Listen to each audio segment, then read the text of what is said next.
Tonight, we have Ashton Clemmons, who is our representative, Democratic representative in the state legislature, who has been there in Raleigh, understanding the dynamics of the political process that could be a benefit for Rockingham County. And with that said, I would like to introduce Ashton, who then can explain what her position is within the Democratic Party and her position down in our state legislature. Ashton, it's all yours. Yes. Hi, everyone. Hi, Rockingham County. Jay, thanks for inviting me and the work that y'all are doing to organize in Rockingham County. I am Ashton Clemmons, and I represent North and Northeast Guilford County, so right below you guys, and the North Carolina House, and I have been there since 2018. Prior to running for the General Assembly, I was an elementary school teacher and principal, and I am a wife to a small business owner here in Guilford County, and a mom to 3 kids, twin boys and a 6th grade girl.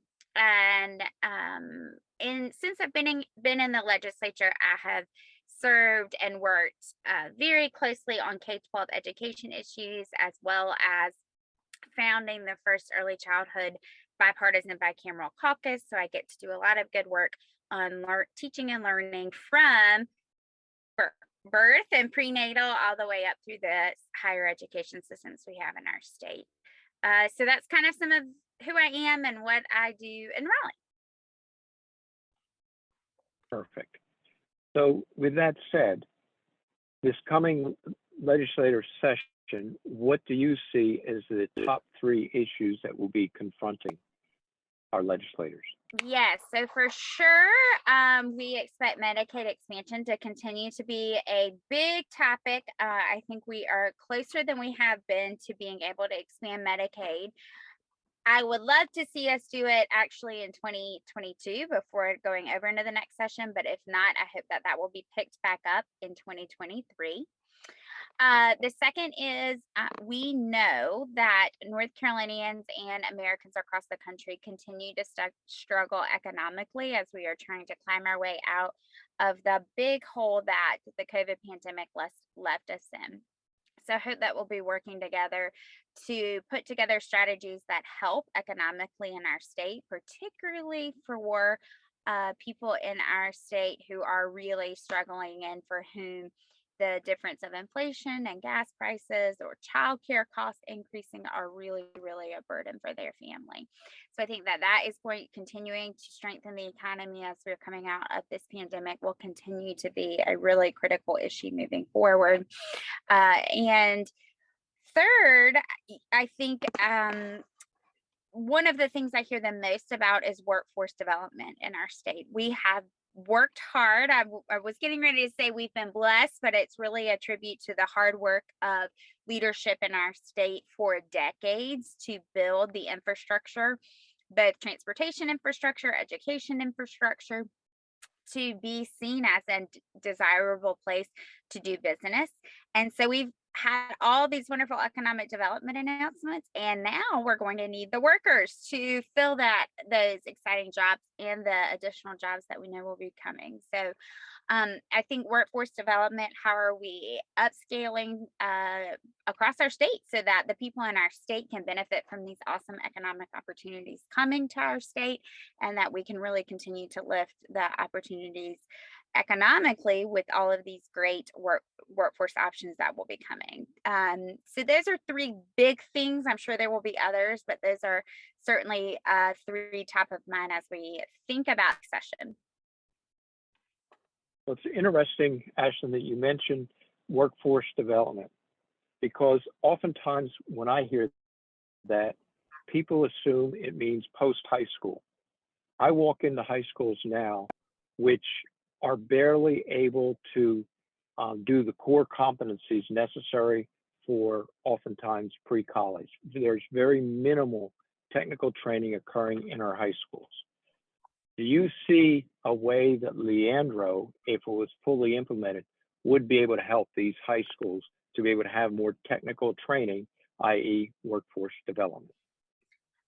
Certainly, Leandro lays a pathway for more high schools to have more opportunities for students and for more students to be prepared to benefit from those opportunities by having strong educational foundations from pre-K all the way through post-secondary education. So, it is well documented that our education system has been chronically underfunded for decades, which is what that court case is about.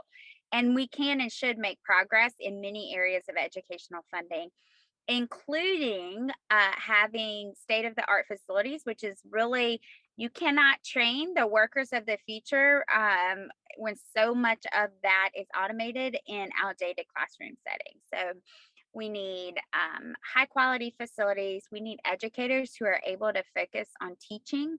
My daughter's a sixth grader, and she just made the soccer team at her middle school. And the coach was talking to us. She's a single mom to two kids. And so she teaches third grade at an elementary school. She coaches soccer at a middle school, and she works as a waitress on the weekends just to be able to provide for her family.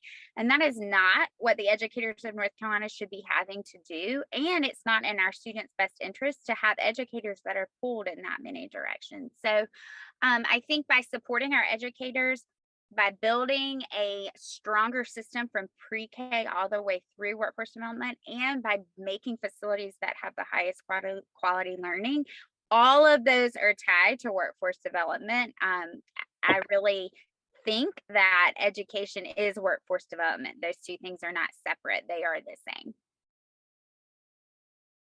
That's good. And that's why I know both you and I want to be a part of having Raleigh fully fund and fulfill the obligation that the Leandro lawsuit has identified as a need here in North Carolina. In regards to Medicaid expansion, I picked up that you thought maybe it would happen in 2022. Here we are in the middle of October. Is that a realistic expectation, or is it going to have to be something that the next legislature is going to need to deal with? Well, I think the answer to that, Jay, is going to hinge a lot on how the elections come out in November. We do plan on returning in December to do whatever is decided that is a priority.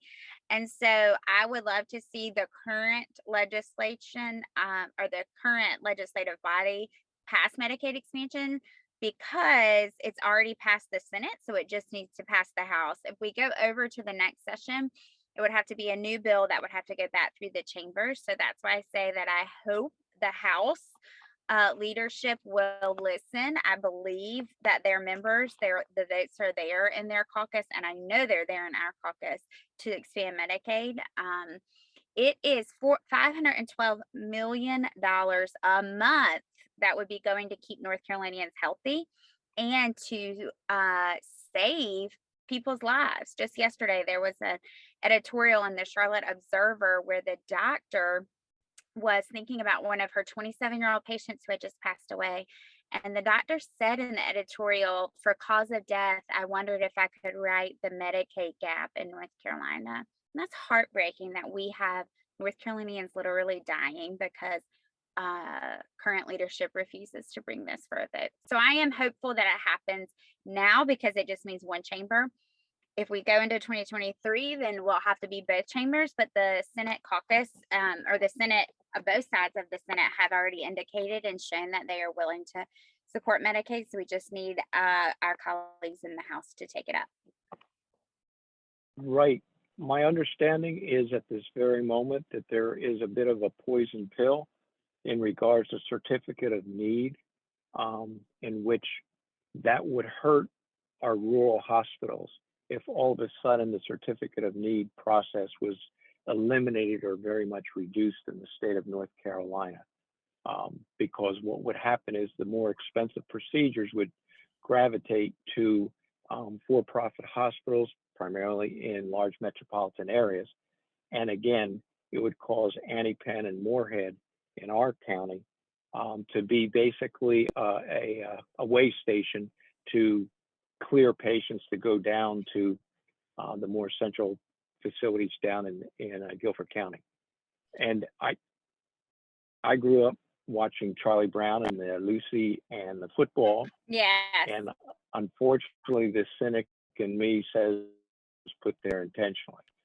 With that said, is there a model that another state implemented, fully navigated through the courts, that is being used to help its citizens that would be applicable to North Carolina?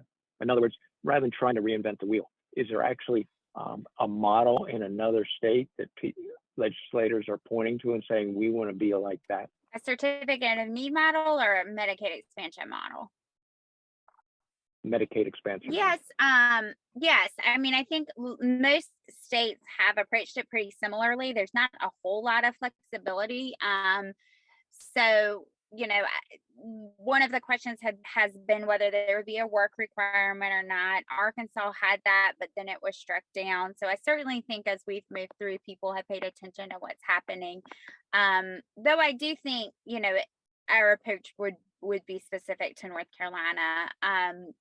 And you're right. When the Senate passed the bill, it's not a clean Medicaid expansion bill, which we wish that it had been. It had some other health reforms that they've been advocating for a long time. So when you are the party in power, you get to make those decisions, and then the rest of us have to decide overall, is it more good than it's not. But certainly, Jay, you describe the limitations of the certificate of need reform of that. And it's rural hospitals, it's urban hospitals. Our TownHall is a non-for-profit healthcare system in Guilford County that has some in Rockingham County and Alamance and Randolph. And, they are very worried about the impact of that as well. Good. And they should be. Yes. Because it's a model that's been sustainable to allow a county of 91,000 people to have two hospitals, two good, well-functioning hospitals, but understanding that one of the hospitals actually went through bankruptcy procedure. Right. And Rockingham Health basically said that they would keep it open for 5 years, and the 5-year anniversary is coming up in the next half year. Yeah. So I think that many of our citizens in Rockingham County have got to realize that, just like you said, Ashton, the election could either spur the current legislature to do something, because there have been a few extra seats added of people like me who are strong advocates for Medicaid expansion, like you, and maybe then they will come to the table and get something begun, so that 2023 can be spent determining how it should be executed at the county level, so that everybody can make use of having an expanded Medicaid that deserves it. Right. Exactly. All right. And of course, one area that you haven't mentioned about the grocery tax, that's something that I've been advocating here in the county, only because with the passage of the service use tax in 2016, there are many people who feel in Rockingham County are being nickel and dimed by emphasizing more sales taxes and less trying to go more towards such as the corporate income tax, which the legislature, led by Senator Berger, I should say, has pledged to have zero large corporate, big C corporation income tax by 2029. Mm-hmm. And it would be nice for the legislature to revisit that promise. I wish they would promise people like you and I a reduction in some of these sales taxes that are nickel and diming us to death. Yes, I mean, for sure, when you look at the regressivity and how the lowest income earners in North Carolina pay the greatest percentage in taxes in our state, you have to ask yourself if that is really true to the North Carolina values, that we hold dear. So I agree. There's a lot of I like the grocery tax, because every time I talk to you, talk about it, I think the earned income tax credit is the number one policy we have for lifting more children out of poverty. I would like to see that reinstated. So there's definitely things we can do to make it easier for families and working people in our state, and we can and should do some of that. Meredith had a question. I'm going to pose it to you, Jay, and then I'll talk a little bit about it as well. Meredith's question is, Sure. can you talk about broadband expansion to rural counties? Oh, excuse me, say that again? Can you talk about broadband expansion to rural Sure. counties? We desperately need it because in this era of having children having to be homeschooled because either COVID or because the parents have selected it themselves, the uploading and the downloading speeds are atrocious throughout Rockingham County. Now, at the moment, there has been an agreement with Spectrum to work on that as a single entity.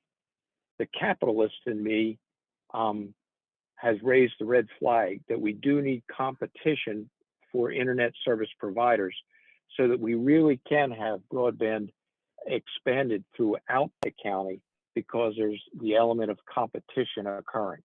I personally am very disappointed where I look at a map of Rockingham County and it looks, according to Spectrum, we've got pretty good broadband everywhere. But then when you try to upload something or download a message that has a fair amount of megabytes associated with it, it takes forever. And I think that educationally wise, if for no other reason, we need to accelerate the expansion of broadband to where every child should either be able to get broadband within their own home or within a very short distance to where they can. It's no excuse in this day and age that we have to suffer through poor broadband coverage throughout the county. Yes, and so you are experiencing that yourself, it sounds like, in your county. And Meredith brings up a good point that we hear a lot about. We have made significant funding progress on expanding broadband in the past 3 years, in particular using ARPA dollars, and then Governor Cooper has actually appropriated some of his own ARPA dollars for broadband expansion. But we still have work to do. So just like you said, Jay, when you look at a map of how much was uncovered 4 years ago from broadband and how much is now covered, we have made progress, and it is still shocking how much progress we still have to go. So I think that the overall coverage has to increase. And it's particularly true in rural areas where there just isn't a lot of density of people. So I've heard lots of people liken it to electricity. We did it where there was more people quickly, but then it took really a commitment to make it all the way. And that's kind of the level we're getting at now, where we're just going to have to commit that even if it only serves a few families, it's still worth it to do it. So I think we've made progress, and that's really been an area. I think there's been good bipartisan leadership in North Carolina, but we have still a ways to go. Yes. Those are all the questions in the chat. So I'll ask you one, Jay. What gives you hope now that you're on the campaign trail and you're doing this hard work and you're speaking from one event to the next? What keeps you motivated and gives you hope? Well, having run 4 years ago where people, if they disagreed with you, would get in your face, I am not experiencing that. I am experiencing very few people who have strident opinions and aren't willing to discuss with me their opinions.